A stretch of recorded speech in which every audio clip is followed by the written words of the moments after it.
Firstly, let's kick off with a bit of positivity from our dear old friend Boris Johnson. First of all, massive congratulations to Steve Tuckwell on being the new Conservative MP for Uxbridge and South Ruislip. Steve, you're going to be a fantastic MP, and your victory shows that Conservatives can win in London and across the whole country. A Conservative victory at the Uxbridge by-election was always highly unlikely. This is the seat Boris Johnson vacated after having been forced to resign from Parliament. Note to Scott Morrison, you should take a leaf out of Boris's book and do the same thing. Actually, even better, Mr Morrison, you could attempt to undo the egregious damage you, Malcolm Turnbull and Julie Bishop inflicted upon the Liberal Party and Conservatives in this country by not only resigning, but by nominating as your replacement the one person who could romp it in as a candidate in your electorate, Tony Abbott. But I digress. The reason, as I shall explain later in the show, and as we discussed with Esther, that both Labour and the Tories in the UK agree was the cause of the unexpected Conservative victory in Uxbridge and Ruislip was something with the hideous acronym of ULEZ. Ugly acronyms are, of course, the hallmark of brutalist bureaucracies. Think of UNRWA or ICAC or DFAT. ULEZ stands for the Ultra-Low Emissions Zone, i.e. part of London's net zero plans.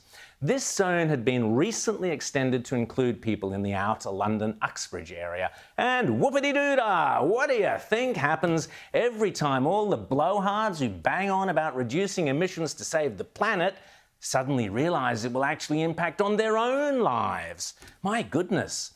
According to Ross Clark in the UK Telegraph, quote, everywhere motorists stand to be forced off the roads by the forced switch to electric cars and traffic limiting schemes.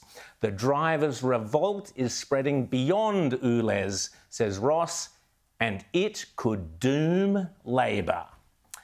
As cost of living pressure and soaring energy prices mean people suddenly can't take it anymore, they will inevitably turn against whoever they deem to be responsible for inflicting this pain upon their lives. In the Uxbridge case, they voted Conservative, even though, in one of the great ironies, it was Boris Johnson himself who was one of the main instigators of net zero and of lowering emissions. But it wasn't Boris and the Tories who suffered the electoral backlash. The ire was directed at the man responsible for implementing those measures, who wasn't even on the ballot, London Mayor Sadiq Khan, Labour. Up until now, the accepted wisdom has been that Keir Starmer and Labour are going to win the next UK election, but that is no longer a given. That's what one simple by-election can do. It can shift the whole public expectation. We saw that, too, with Peter Dutton's recent Fadden victory. Equally, right across Europe, as Mark Higgie and James Allen in The Spectator Australia and Greg Sheridan in the Oz have pointed out, Conservatives are winning elections by opposing the insanity of intransigent climate policies and woke ideology, the key word being opposing. Why? Because people may approve of the theory of net zero up until they see what it means in practice. In the UK this morning, Michael Gove has dismissed net zero as a religious crusade. As Greg Sheridan says, don't label these new European parties far right. They are the new conservatism. And he quotes Roger Scruton. The real reason people are conservative is because they are attached to the things they love. Now, what's all this got to do with Chris Bowen and Albanese's Labor Party? Well, quite simply, the same process is already underway here in Australia. What Bowen and Albo and Labor's undergraduate socialists promised sounded great to many people in theory, but now they're putting it into practice. Well, many people are horrified. According to an excellent article in The Australian this weekend, down in the region of the Snowy Mountains, there is already anguish and unbelievable stress because of Chris Bowen's clean energy transition plans now becoming reality. A very big and ugly reality, which involves massive steel towers up to 76 metres high, crisscrossing mum and dad farms. Quote, will be massively impacted, says fourth-generation farmer Dave Purcell from Batlow, citing intrusion on prime agricultural pastures, disruption to farming practices, the devaluing of their land by at least 30%, hindrance to firefighting activities. And that's before you even get to the visual eyesore of what Bowen and his bureaucrats call the energy superhighway. The Business Australian a couple of weeks ago quoted a report by expert group Net Zero Australia, who say, such is the level of investment required to build our new generation storage facilities, such as batteries and pumped hydro and transmission lines, that up to $1.5 trillion will need to be deployed by 2030 to put Australia on track to meet its 2050 commitments, and up to $9 trillion by 2060. That's easy for Bowen and his boffins to say, but where does that money come from? Your taxes, your electricity bills, your prosperity, your living standards. And where doesn't that money go? Into new hospitals, getting a healthier economy to help small businesses, on schools, cleaner water, land, cleaner land. $1.5 trillion before 2030 to despoil our pristine landscape with monstrous transmission lines and even more monstrous wind turbines and mile upon mile of desolate solar farms to satisfy an ideological pursuit at the behest of boffins, bureaucrats and academics sitting in ivory towers. Quote, the largest economic transformation in Australian history, says the Net Zero Australia report, and it estimates an area of 120,000 square kilometres, that's over half the size of Victoria, will be needed to be covered in wind, turbines, solar panels and transmission infrastructure. According to Christine Middup, great writer by the way, Christine Middup, quote, feel-good buzzwords and superhighway slogans generated in city offices don't mean much here in the western foothills of the Snowy Mountains. Quote, stakeholder engagement teams, don't you hate the jargon?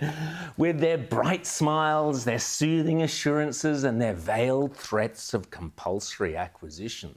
They may come and go, impeded by fences emblazoned with stop signs barring access to the network operator Transgrid.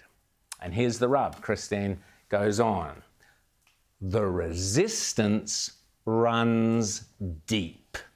Snowy Valley's locals talk of motels and petrol stations turning away Transgrid workers, of organisations refusing the company's offer of $5,000 community grants, even though they could do with the money to paint their clubhouse or buy new gear. Behind many a Stop HumeLink sign, there's genuine anguish and anger. Impacted landholders will be compensated $200,000 per kilometre of power lines on their property, paid out over 20 years, but the neighbours who have a giant tower built outside their home or business, they won't.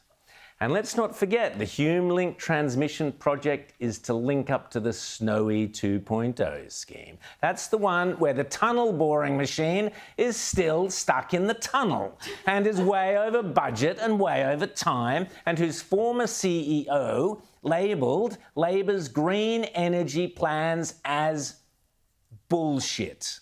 Sorry to say that on the show on a Sunday morning. I'm just quoting this bloke. In the Sunshine Coast hinterland near Gympie, locals are up in arms over Powerlink's plans for transmission lines to connect pumped hydro to the grid. In Tasmania, you have to laugh.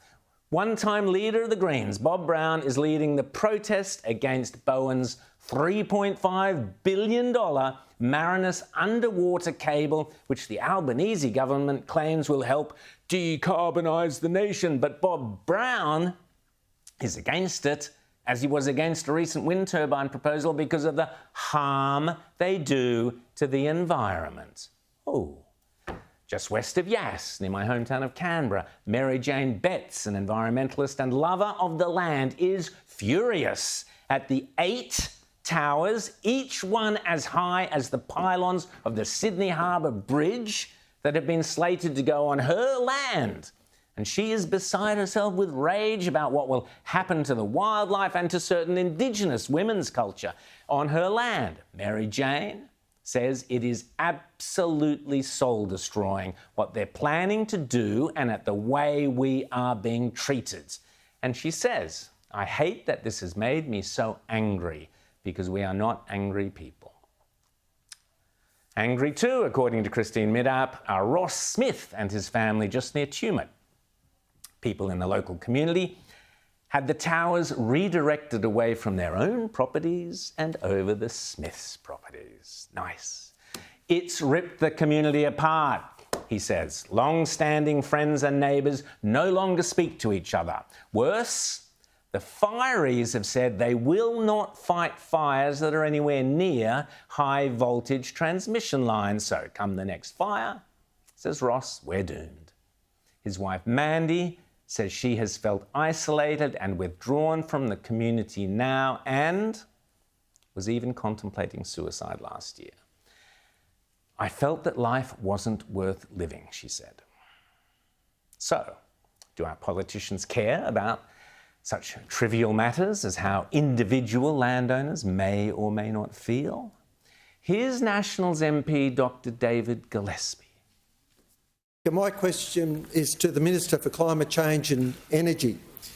How many private properties will be impacted with the construction of poles and wires across New South Wales as part of Labor's energy policy to build 28,000 kilometres of new transmission lines? Perfectly reasonable question. We're talking about the impact on people's lives and on their prosperity. Watch how Chris Bowen responds. I think by poles and wires across New South Wales, the honourable member must be referring to HumeLink. He goes straight into cracking jokes, but watch carefully, because not only do Bowen and his colleagues start chortling away about the politics of the project, as opposed to answering the specific question, they have a laugh. Have a watch. The former Minister for Energy did bring down a regulation to facilitate transmission, including specifically HumeLink. And in that regulation, he said transmission is critical to deliver low-cost, reliable and secure energy to consumers. And I'll take the interjection from the former minister who just said it's not 28,000 kilometres.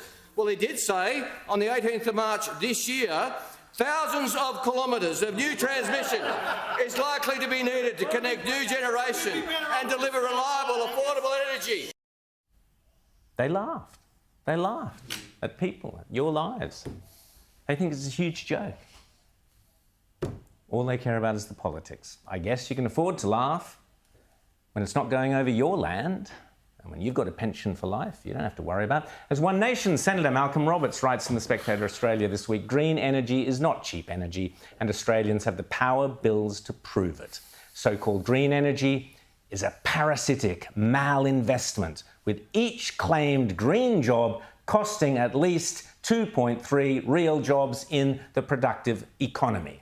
Voters from all walks of life are abandoning green, says Malcolm. Also in this week's Spectator Australia, Rebecca Weiser writes about the Chalambin wind turbine industrial plant, which is being fiercely opposed by the 3 Aboriginal tribes there, for whom it is their ancestral land or home.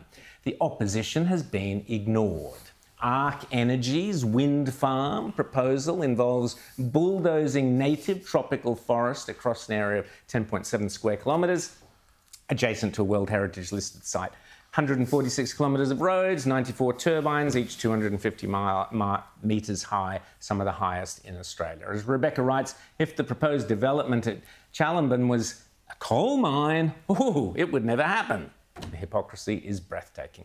So let me be very, very clear. Every single one of you people out there banging on about climate change, promoting renewables, demonising coal and fossil fuels, and preaching about saving the planet, every one of you has a hand in tearing Australian lives apart. These net zero policies do have real impacts on real people's lives. You see, it's easy to sit and swish university offices or fancy climate conferences and pontificate about what great and noble work you are doing, but eventually the net zero chooks will come home to roost, as we saw in Uxbridge this week. Voters have indulged this nonsense, but now the fine words are turning to concrete and steel action on the ground, on your ground, near your home. The promised theoretical $275 cuts, remember them, have become an increase of 30% in power bills. Suddenly this climate virtue signalling doesn't look quite so attractive. Whether it's a firewood shortage in Victoria, EV stations that don't work, pumped hydro overruns, the Germans tearing down windmills to get to the coal underneath, the Swedes abandoning renewable targets, wherever you turn, the net zero sell does not match the reality. Chris Bowen is pushing renewables, pushing electric vehicles, pushing all sorts of ideological climate madness onto us. And remember, while China is increasing carbon emissions, everything we do is pointless, which is why Labor can and must be beaten at the next election, but only if the Liberals spend the next 18 months focusing on the damage Labor's climate net zero agenda is doing to everyday Aussie lives, the cruel reality on the ground. Setting hard-working families and neighbours against each other in pursuit of a socialist fantasy. Labor can be defeated, and Chris Bowen's ideologically driven madness daily makes it ever more likely.